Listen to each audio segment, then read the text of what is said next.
So, you decided to start taking up cigars. Hey everybody, AbelK's, and this is a cigar vlog. So today's not really a review so much as just kind of a crash course on the bare bones basics of what you need in order to get into cigars if you have never smoked anything in your life. Right, so anyway, right from the get-go, you're going to need a cigar. Case in point, a La Gloria Cubana knockoff from Cigars International, or, a Gurkha, or whatever happens to float your boat. You go around to whatever store you like, or find a catalog, find something that looks good, something that sounds good, whatever the guy behind the counter suggests, and roll with it. Unless you're buying them one or two at a time, you're probably going to have multiple cigars. So you're going to need a humidor. What do you need a humidor for? Basically storing them, because cigars need to be kept humidified. If you don't, in case you haven't noticed, this is basically just a big tube of cured dried leaves. That is out of focus, thank you. So yeah, under the correct conditions they keep forever. Under poor conditions they crumble apart in your fingers because, like all plant matter, they are constantly losing moisture. And if you don't have moisture, say in a closed box with a sponge full of water, it's going to dry up, crack, and just turn into a big ball of dust. Beyond that, you notice these are one-ended.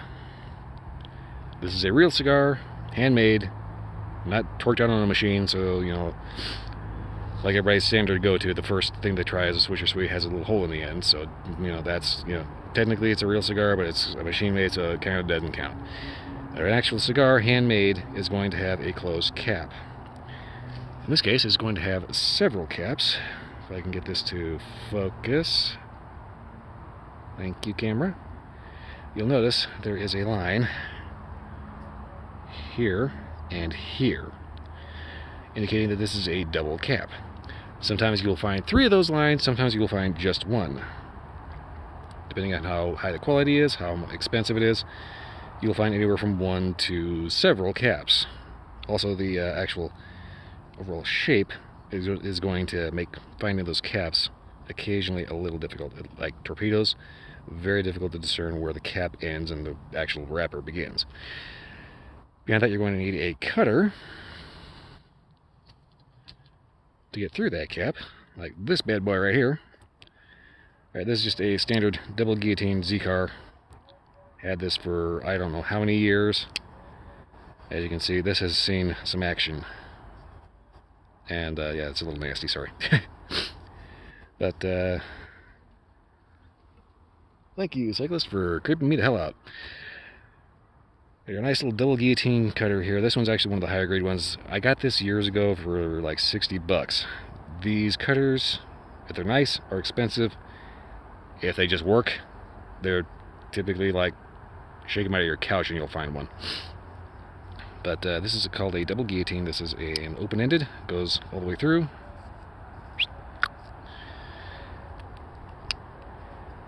And it's called a double guillotine for obvious reasons. You've got 2 blades that kind of off of their head.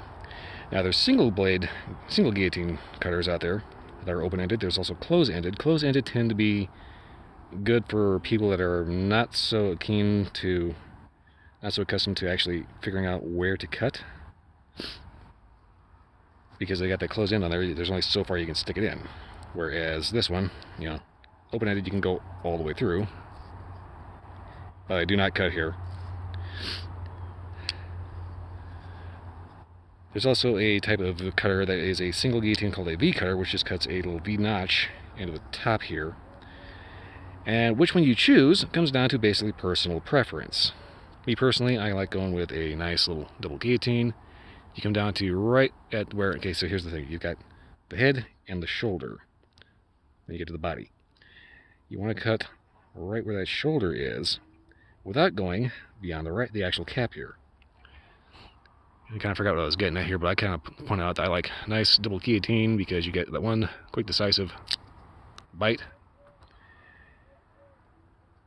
And not the best cut, but functional for what we need to do.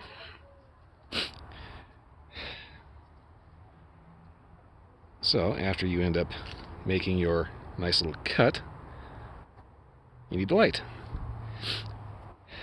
For that, obviously, you need what's called a lighter. And if you couldn't figure that out on yourself, by yourself, and, well, what are you doing here? Seriously. Okay, this is a torch flame butane lighter. There are some people who get really fanatical about the type of lighter you choose. This one, as you can see, is triple torch. Kind of hard to see in the daylight, but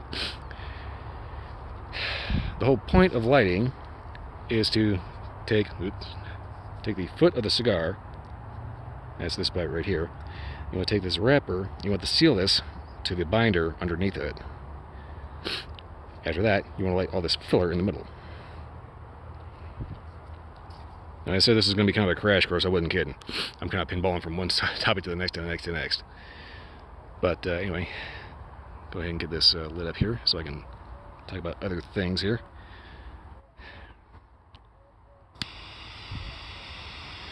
Now when you go to light, you always want to keep things moving and never stick the actual flame directly into the tobacco.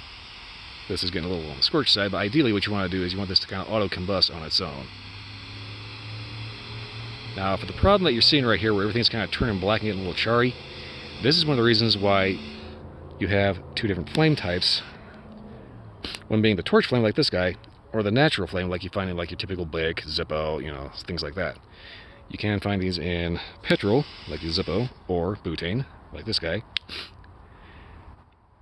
And they will typically run a flame at a slightly lower temperature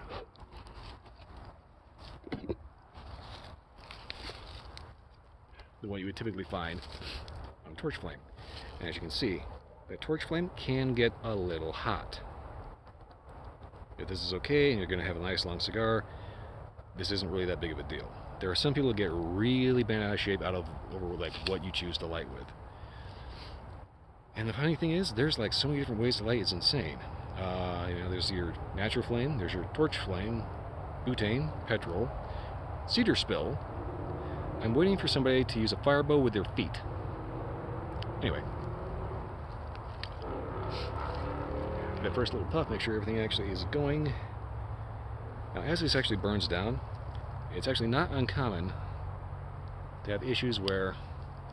I'm going to shut this back up real quick. It's not uncommon to see cases where half of it will burn down one side. This can be due to an improper light or an improper construction. But if you get it lit well enough and it starts burning down the side, one way you can kind of mitigate that is just roll it over because heat goes up. Another thing is just be mindful of it and take your lighter and spark it and then just get a light little touch up wherever you need it. And that is all there is to touching up. Relighting, just knock off the little bit of ash and then just torch it and go. Now why would you need to relight? Believe it or not, cigars will go out in about 5 minutes. Whereas any firefighter out there will tell you that a cigarette butt will smolder for hours. Which is kind of weird and one of the reasons why you should probably not be smoking cigarettes. Well, actually, you should definitely not be smoking cigarettes. Go cigars. That's the reason why you're here, right? Well, anyway. Moving right along. Once you actually smoke this down, like an hour or so out later, you're probably wondering what to do with it. Well, typically you would have like an ashtray, at which point you,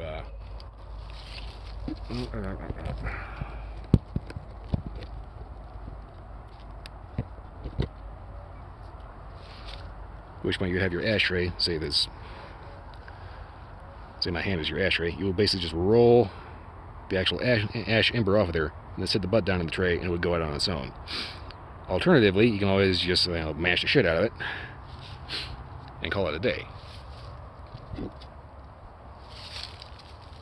But typically, if you want to avoid it having it smell really horrible, if it's going to sit there for a little while, just roll the ash off of it and then just sit it down in an ashtray.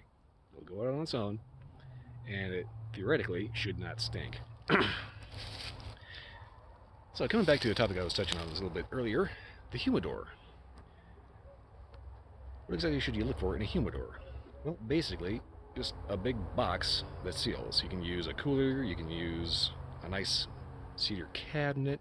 Cedar is always a good idea for a humidor because it kind of imparts a little bit of a cedary aroma, which kind of is part of certain cigars, like Punch has a very heavy cedar note naturally, so storing it in cedar is kind of a natural complement.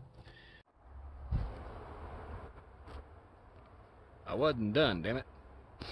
Okay, so as it turns out, my phone actually likes to record in chunks of about 10 minutes, so I was apparently rambling a little too long, and I was talking about what to look for in a humidor. Yeah, basically just get a box with a little piece of flower foam and a little cup. Soak the foam. You can also use these little things that have these little crystals in them. I don't recommend those because those crystals always get funky. Flower foam, on the other hand, always works, and if it gets moldy, you just throw it away and get a new piece. It's like pennies for the whole thing.